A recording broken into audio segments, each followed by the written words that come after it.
नमस्कार बंधुरा तुम्हारे कुशल संबाद नहीं आज के आमार रेसिपि आमी शुरू करছি। आज के आमार रेसिपि हलो कलमी शाकेर रेसिपि। এই কলমি শাকটা আমি আজকে অন্যরকম ভাবে করব। দেখো রসুন আর মুগ ডাল ফোড়ন দিয়ে। এর জন্য আমি নিয়েছি কলমি শাক ধুয়ে বেছে ভালো করে পরিষ্কার করে নিয়ে জল ঝরিয়ে রেখে দিয়েছিলাম। ভালো করে জল ঝরিয়ে রেখে দিলে শাকটা কিন্তু কাটতেও খুব ভালো পালা যায়। এর জন্য আমি জল ঝরিয়ে রেখে দিয়েছিলাম। এরপরে শাকটা কেটে নেওয়ার পালা। শাকটা আজকে আমার কাটবে আমার যা। আমাদের জয়েন্ট ফ্যামিলি, আমাদের সবজি বেশি কাটে আমার যা। এর জন্য শাকটা ও খুব সুন্দর মিহি করে কাটতে পারে বলে ও শাকটা কেটে দিচ্ছে এবং বটির সাহায্যে কাটছে। ছুরি আমরা খুব একটা বেশি ব্যবহার করতে পারি না, বটিতে আমরা স্বচ্ছন্দ বোধ করি বলে বটির সাহায্যে শাকটা কেটে নিচ্ছে আমার যা। যত সরুটা পারা যায় তত সরু করে কিন্তু কাটছে। তোমরা চাইলে এরকম সরু করে কাটবে। যতটা সরু করতে পারো শাক কিন্তু ততটা খেতেও বেশি ভালো হবে এবং রান্নাটাও করতে খুব সুবিধা হবে। শাক কেটে নেওয়ার মধ্যেই কিন্তু রান্না। আমাদের মা ঠাকুমারা বলতো সবজি কাটার মধ্যেই কিন্তু অর্ধেক রান্না। কথাটা কিন্তু একদম ঠিক। সবজি কাটা যদি ঠিকঠাক হয় তাহলে রান্নাটা কিন্তু খুব ভালো হয়। এরকম সরু সরু করে আমার যা সমস্ত শাক কেটে দেবে। কাটা হয়ে গেলে পরে আমি এবার চলে আসব মূল পর্বে। এবার চলে আসবে আমি কড়াইয়ের কাছে। কড়াইটার মধ্যে আমি গরম হয়ে গেলে পরে কিছুটা পরিমাণে সরষের তেল দিয়ে দেব। আজকের আমার রেসিপিটা আমি সরষের তেলেই করব। এবার আমি আগে থাকতে ছোট ছোট করে কতগুলো বেগুন কেটে রেখেছিলাম আর লবণ হলুদ মাখিয়েও রেখেছিলাম। এই লবণ হলুদ মাখানো বেগুনটাই আমি তেলের মধ্যে দিয়ে ভালো করে খুন্তির সাহায্যে নাড়াচাড়া করে নেব এবং যখন এই বেগুনটা ভাজবো তখন আমি গ্যাসের ফ্লেমটাকে মিডিয়াম রাখবো, হাইতে রাখবো না। এরকমভাবে মিডিয়ামে রেখে আমি ভালো করে বেগুনটাকে নাড়াচাড়া করে ভেজে নেব। ভাজা হয়ে গেলে পরে বেগুনটাকে আমি তুলে নেব কড়াইয়ের থেকে। এবার যে বেগুন ভাজার পরে যে তেলটা অবশিষ্ট ছিল সেই তেলের মধ্যে থেকে আমি সম্পূর্ণ রান্নাটা করব।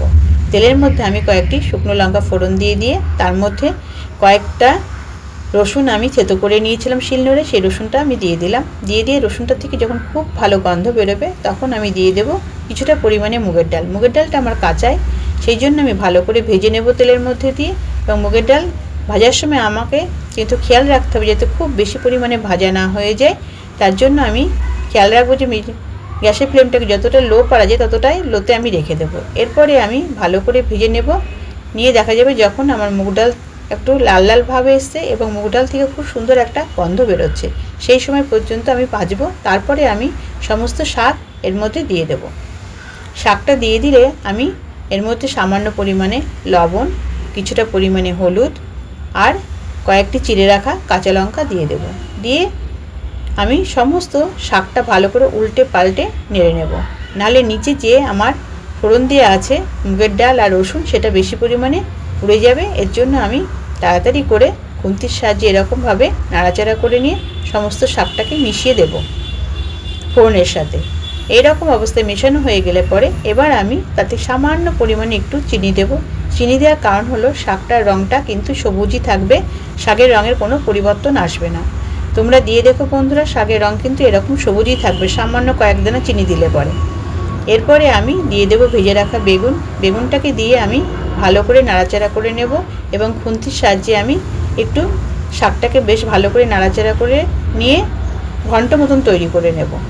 এরকম হয়ে গেলে পরে আমি শাকটাকে আরও কিছুক্ষণ সময় হতে দেব।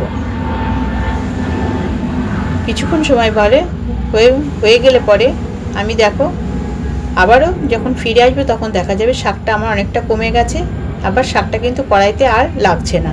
এই পর্যায়ে দেখো আমার শাকটা প্রায় হয়ে আসার মুখে। এরকম হয়ে গেলে পরে আমি শাকটাকে কিন্তু আরেকটু নাড়াচাড়া করে নিয়ে নামিয়ে নেব। তোমরা চাইলে নামানোর সময় একটু সরষের তেলও দিতে পারো, কিন্তু আমি দিইনি।